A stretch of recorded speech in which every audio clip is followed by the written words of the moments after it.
आइए साथियों, आप सभी का फिर से फोकानिया का हिंदी के क्या कहते हैं सेकेंड वीडियो में आप सभी का वेलकम है। यानी कि जो भी स्टूडेंट का एग्ज़ाम 2023 में होने के लिए जा रहा है, यानी कि अब आप सभी का एग्ज़ाम को गिल गुथ के ज़्यादा से ज़्यादा वक्त नहीं, 25 से 26 दिन बाकी रह गया है।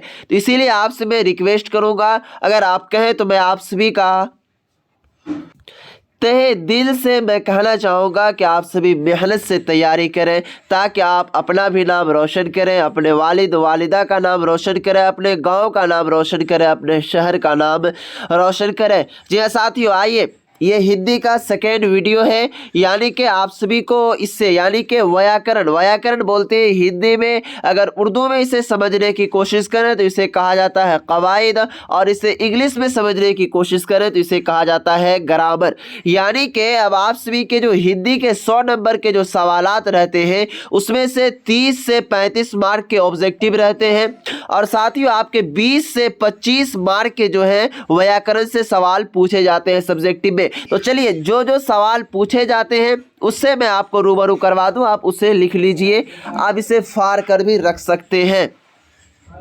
चलिए साथियों, देखते हैं सवाल क्या है। सवाल सबसे पहला कहता है कि शब्द किसे कहते हैं और शब्द एवं लिपि में क्या अंतर है। या आपसे इतना भी पूछ सकता है कि शब्द किसे कहते हैं। अब देखिए, कह रहा है कि वर्णों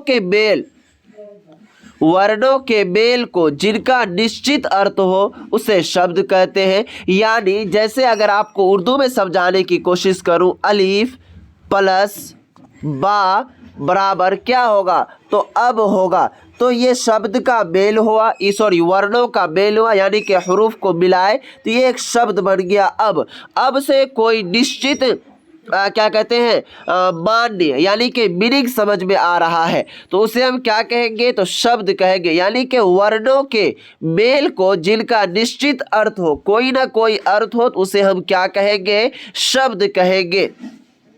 जैसे में यहाँ पर एग्जाम्पल दिया हुआ है, क प्लस ई प्लस तो प्लस आ प्लस ब प्लस अ बराबर किताब।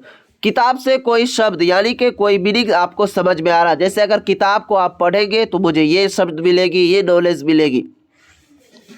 उसके बाद कह रहा है कि जबकि शब्द वर्णों के लिखित रूप और चिन्ह को लिपि कहते हैं।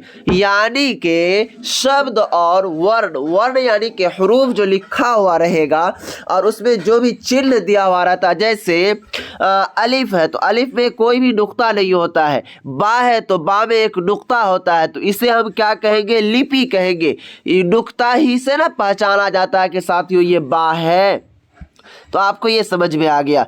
अब चलेंगे, सवाल कहता है कि शब्द के कितने भेद हैं। तो शब्द के अर्थ की दृष्टि से, यानी कि अर्थ का मतलब हो गया मीनिंग, यानी कि माने की दृष्टि से देखा जाए तो शब्द के दो भेद हैं, एक है सार्थक और दूसरा है निरर्थक। बस इतना ही आपको इसमें देखना है। अब चलेंगे, आप थोड़ा सा ये भी समझ लेते हैं कि ये सवाल पिछले साल नहीं, तीसरे साल पूछा गया था कि देशज और विदेशज शब्दों में क्या अंतर है। यानी कि देशज एक शब्द है और विदेशज एक शब्द है, ये दोनों में अंतर क्या है। तो कह रहा है कि देश की बोलचाल में पाए जाने वाले शब्दों को देशज कहते हैं। यानी कि यहाँ पर ऐसे समझने की कोशिश कीजिए प्यारे साथियों, जैसे आप इंडियन है यानी कि भारत में रहते हैं, भारतीय हैं, तो आपके भारत का बहुत सारा लैंग्वेज है, बहुत सारा बोलचाल है। ये भारत ही ऐसा देश है कि इसमें बहुत सारे लैंग्वेज यानी कि भाषा बोले जाते हैं। तो यानी कि देश में जो बोली जाती है उसे देशज कहते हैं। या ऐसे आप डायरेक्ट इस तरह डिफिनेशन में लिख सकते हैं कि देशज वर्ड उसे कहेंगे जो देश में बोलचाल यानी बोली जाए, उसे हम देशज कहेंगे। जैसे पगड़ी, लोटा, जूता इत्यादि ये देशज शब्द है, यानी कि देसी शब्द जिसे समझिए। उसके बाद कह रहा है कि जो शब्द विदेशी भाषाओं से लिए गए हैं उसे विदेशज कहते हैं। जैसे रेल, आराम, असर। यानी कि इस तरह समझिए आप देशज और विदेशज को, जो भाषा हमारी देश में बोली जाए उसे हम देशज कहेंगे, और जो भाषा दूसरे देश से इस देश में लाकर बोली जाए उसे हम विदेशज कहेंगे। जैसे कि रेल, आराम, असर। आप सभी को ये समझ में आ गया। अब चलेंगे साथियों, अब दूसरा कोई वेरी वेरी इंपॉर्टेंट सवाल है उसको लेकर चलते हैं। अब देखिए साथियों, यहाँ पर सवाल है, ये भी सवाल वेरी वेरी इंपॉर्टेंट है कि संज्ञा, संज्ञा किसे कहते हैं, संज्ञा के कितने भेद हैं। इसे में आपको 2 क्वेश्चन हम करवा दे रहे हैं। तो कह रहा है कि किसी व्यक्ति, वस्तु या स्थान के नाम को हम संज्ञा कहते हैं। जैसे कि आप उर्दू में समझने की कोशिश कीजिए, आपसे पूछा जाता है कि इस्म किसे कहते हैं, तो आपको पता होगा कोई भी इंसान, कोई भी व्यक्ति, कोई भी वस्तु या फिर जगह का नाम है उसे हम इस्म कहते हैं। तो उसे ही संज्ञा कहते हैं कि किसी व्यक्ति यानी कोई आदमी या फिर कोई सामान या स्थान के नाम को हम क्या कहेंगे, संज्ञा कहेंगे। जैसे राम एक आदमी का नाम हुआ, पटना एक जगह का नाम हुआ, एक पुस्तक यानी एक किताब का नाम, किताब को कहते हैं, तो इसे संज्ञा कहते हैं। अब चलेंगे साथियों, संज्ञा के कितने भेद हैं, तो संज्ञा के 5 भेद हैं। इस टाइप से आपको ऑब्जेक्टिव में भी सवाल पूछा जा सकता है। तो संज्ञा के कितने भेद हैं, 5 भेद हैं। एक है साथियों व्यक्तिवाचक संज्ञा, जातिवाचक संज्ञा, भाववाचक संज्ञा, द्रव्यवाचक संज्ञा, समूहवाचक संज्ञा। अब देखेंगे सवाल पूछता है कि समूहवाचक संज्ञा के उदाहरण कौन है। तो देखिए समूहवाचक संज्ञा के उदाहरण कौन होंगे, सेना, भीड़, वर्ग। यानी कि सेना में जो है साथियों कोई एक आदमी नहीं रहता है, उसमें कम से कम 10, 20, 25, 30 जहां भी इस टाइप के लोग रहेंगे तो वो समूहवाचक संज्ञा हो गया। जैसे भीड़, भीड़ का मतलब ही हो गया कि कम से कम उसमें 2 से 3, 3 से 4, 4 से कई लाख आदमी भी रह सकता है।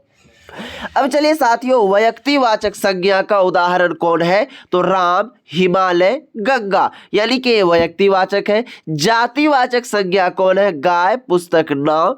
भाववाचक संज्ञा कौन है, बचपन, बुढ़ापा। द्रव्यवाचक संज्ञा दूध, सोना, चांदी, पानी। अब चलेंगे साथियों लिंग के ऊपर चलते हैं।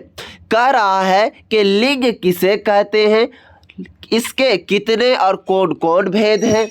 अब चलिए देखते हैं कि लिंग किसे कहते हैं और इसके कितने भेद हैं। तो कह रहा है कि संज्ञा सर्वनाम या क्रिया के जिस रूप से किसी व्यक्ति, वस्तु या भाव की जाति, स्त्री या पुरुष का बोध हो उसे लिंग कहते हैं। जैसे लड़का पुरुष हो गया, लड़की स्त्री हो गई। लिंग के 2 भेद हैं, पुल्लिंग और स्त्रीलिंग, यानी कि मर्द और औरत। आपको ये समझ में आ गया। अब चलेंगे थोड़ा सा हम दूसरा सवाल को ले लेते हैं जो ज़्यादातर पूछे जाते हैं। अब देखिए साथियों कुछ सवाल है यहाँ पर कि सर्वनाम, सर्वनाम से भी कुछ सवाल आते हैं कि सर्वनाम किसे कहते हैं, कि संज्ञा के बदले जिस शब्द का प्रयोग किया जाता है उसे सर्वनाम कहते हैं। जैसे मैं, हम, वह इत्यादि। जैसे कि मान लीजिए संज्ञा आपको बताए किसे कहेंगे, तो किसी व्यक्ति, किसी वस्तु या स्थान का नाम को हम संज्ञा कहेंगे।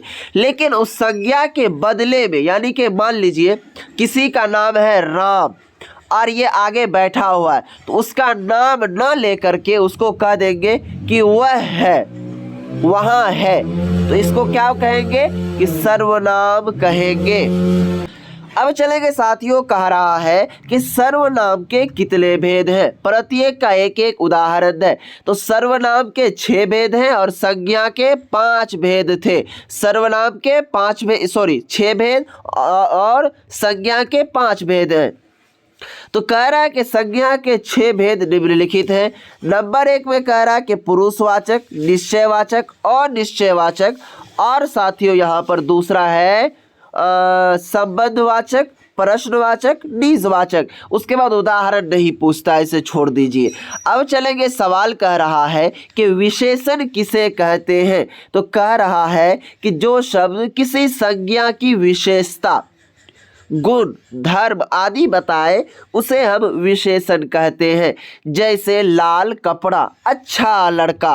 अब विशेषण का मतलब ये समझ लीजिए कि सिफत जिसे कहते हैं उर्दू में, यानी कि जैसे कि मान लीजिए ये हामिद अच्छा लड़का है, इसमें उसका सिफत क्या हो जाएगा, तो अच्छा हो जाएगा। उसी तरह आपको हिंदी में पूछेगा कि इसमें विशेषण क्या है, तो विशेषण जो है वो अच्छा होगा। इसी तरह आपको विशेषण कहना है कि जो शब्द किसी संज्ञा की गुण यानी कि विशेषता को बताए उसे हम विशेषण कहते हैं। जैसे कि लाल कपड़ा।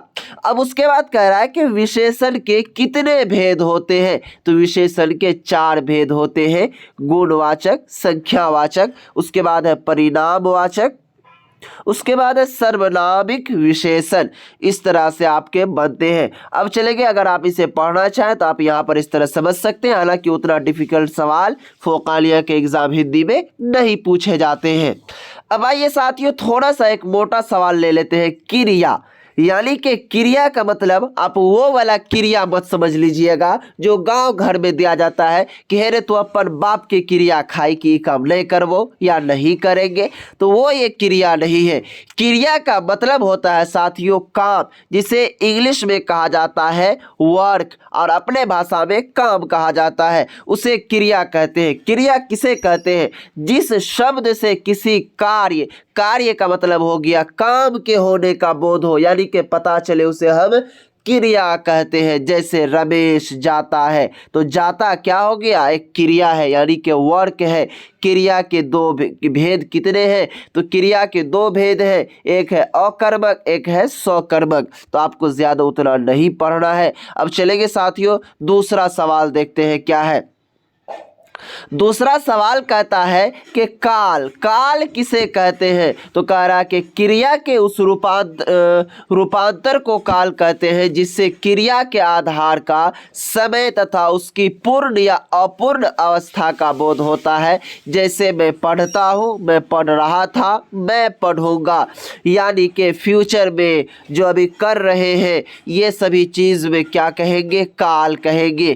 काल के कितने भेद हैं, काल के 3 भेद होते हैं। भूतकाल, वर्तमान काल, भविष्य काल। भूतकाल का मतलब हुआ मैंने लिखा अभी, वर्तमान काल का मतलब भूतकाल का मतलब ये होता है कि मैंने लिखा, कब लिखा, नहीं लिखा, 10 साल पहले लिखा, कुछ पता नहीं चल रहा है, उसे हम कहेंगे भूतकाल।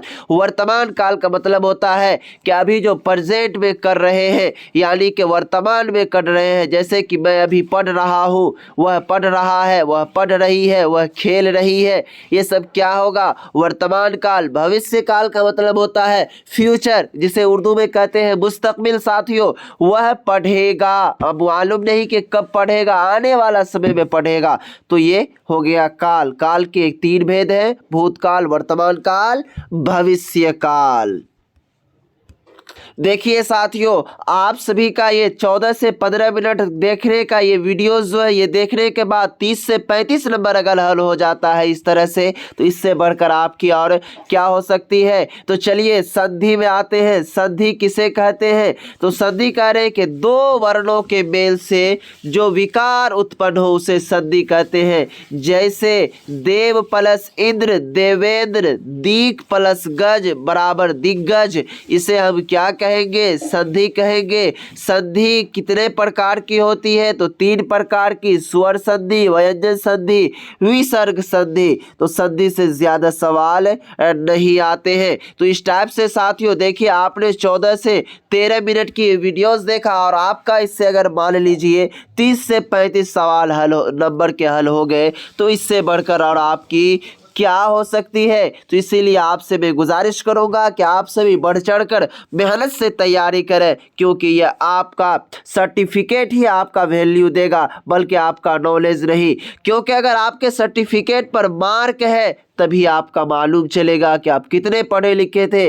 अगर आपके पास नॉलेज है लेकिन सर्टिफिकेट पर 30 नंबर लिखा हुआ है तो आपको क्या कहेंगे लोग, तुम तो बड़का भुसकोलवा था पढ़ने में, मेरे पास तो बात बनाता है। अगर आप पढ़ने में कुछ भी नहीं है लेकिन आपके सर्टिफिकेट पर 80 नंबर लिखा हुआ है, 85 नंबर लिखा हुआ है, तो आपसे लोग भी डरेंगे, कहेंगे वाह नहीं इसको तो इतना नंबर आया हुआ है। तो इसीलिए साथियों आप मेहनत से तैयारी करें, इंशाल्लाह ज़रूर कामयाबी मिलेगी। आप सभी से मैं गुजारिश करूंगा कि इस चैनल को ज़रूर ज़्यादा से ज़्यादा शेयर करें सभी साथियों के पास, सभी रिश्तेदारों के पास, ताकि वो मिलजुल कर तैयारी कर सके। तो चलिए फिर मिलते हैं नेक्स्ट वीडियो में नेक्स्ट टॉपिक के साथ, तब तक आप हमें विदा दीजिए।